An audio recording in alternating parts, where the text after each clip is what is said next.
नमस्कार। प्रादेशिक समाचार के साथ मैं पूनम किरकेट्टा। झारखंड में कल दूसरे चरण के मतदान के लिए सभी तैयारियां पूरी कर ली गई हैं। मतदान सुबह 7 बजे से शाम 5 बजे तक होगा। इस चरण में 12 जिलों की कुल 38 सीटों पर मतदान होगा। सुरक्षा कारणों से झारखंड में 31 मतदान केंद्रों पर मतदान शाम 4 बजे तक होगा, क्योंकि ये मतदान केंद्र नक्सल प्रभावित क्षेत्रों में स्थित हैं। सुचारू मतदान के लिए राज्य भर में कुल 14,218 मतदान केंद्र बनाए गए हैं और इनमें से 7,000 बूथों को सुरक्षा के दृष्टिकोण से संवेदनशील बूथों की श्रेणी में रखा गया है। परेशानी मुक्त मतदान सुनिश्चित करने के लिए संवेदनशील क्षेत्रों में केंद्रीय अर्धसैन्य बलों की 600 कंपनियों को तैनात किया गया है। और जानकारी दे रहे हैं हमारे संवाददाता। इस चरण में कई हाई प्रोफाइल सीटों पर बड़े नेता चुनावी मैदान में हैं। बरहेट सीट से मुख्यमंत्री हेमंत सोरेन चुनाव लड़ रहे हैं और धनवार सीट से झारखंड भाजपा प्रमुख बाबूलाल मरांडी मैदान में हैं। सिल्ली भी एक महत्वपूर्ण सीट है, जहां से आजसू पार्टी प्रमुख सुदेश महतो चुनाव लड़ रहे हैं। मुख्यमंत्री की पत्नी कल्पना सोरेन गांडेय सीट से और मुख्यमंत्री के भाई बसंत सोरेन अपने परिवार की पारंपरिक सीट दुमका से चुनाव लड़ रहे हैं। इस चरण में 55 महिलाओं समेत 528 उम्मीदवार मैदान में हैं। के लाल के साथ भूपेन्द्र सिंह, आकाशवाणी समाचार, रांची। राज्य के मुख्य निर्वाचन अधिकारी के रवि कुमार ने बताया कि पोलिंग पार्टियों को मतदान केंद्रों पर भेजने का सिलसिला जारी है। उन्होंने कहा कि मतदान प्रक्रिया की निगरानी के लिए लाइव वेबकास्टिंग की जाएगी। सभी बूथों पर वेबकास्टिंग के माध्यम से आपका जिला का आरओ, डीओ, साथ में सीओ ऑफिस में भी मॉनिटरिंग की जाएगी। साथ में कमीशन की तरफ से भी सभी बूथों पर मॉनिटरिंग की जाएगी। सभी बूथों पर 2 कैमरा है, एक अंदर में एक बाहर में है, इसलिए सभी गतिविधि को हम लोग यहाँ से देख सकते हैं।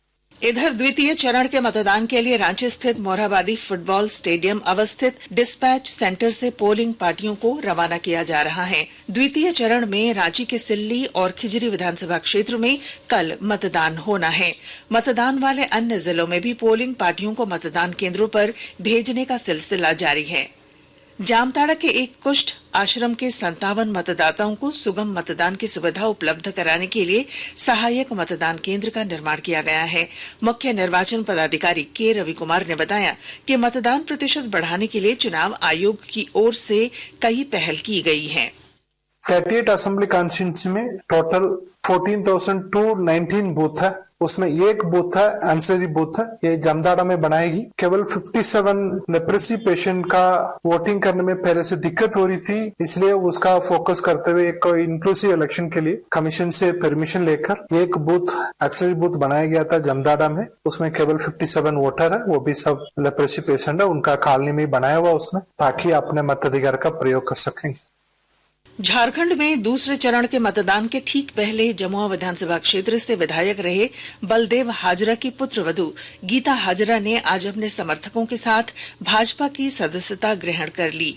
धनवार में पार्टी के प्रदेश अध्यक्ष बाबूलाल मरांडी और केंद्रीय मंत्री अन्नपूर्णा देवी ने उन्हें भाजपा की सदस्यता ग्रहण कराई।